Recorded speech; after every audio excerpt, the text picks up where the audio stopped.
आपण पाहतात BN news Badlapur नामा।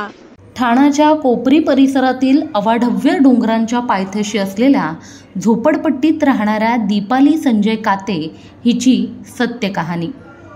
खरं तर येथील लोक ही कचरा वेचून आपली भूक भागवतात आणि याच कचऱ्याच्या ढिगाऱ्यात जन्मलेली दीपाली मात्र आज एका पंचतारांकित हॉटेलमध्ये काम करते आणि हे सगळं शक्य झालंय ते केवळ जिजाऊ संस्थेचे संस्थापक श्री निलेश सांबरे यांच्यामुळे।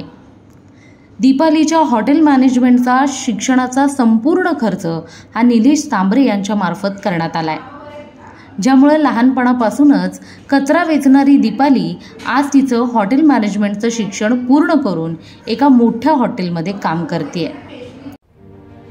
नमस्कार, मी दीपाली संजय काते। माझा जन्म याच कचऱ्याच्या ढिगाऱ्यावरती झाला।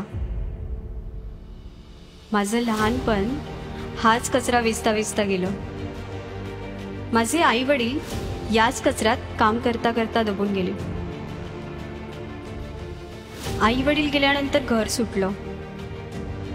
लहानाची कधी मोठी झाले कळलंच नाही। हो, मी तीच दीपाली जिच्याकडे ह्या समाजाने कधीच लक्ष दिलं नाही।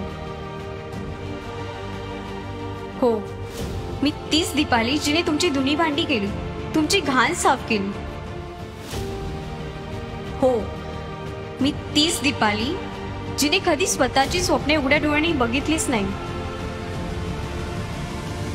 आणि हो, मी तीच दीपाली आज एका मोठ्या हॉटेलमध्ये चांगल्या पदावर काम करते।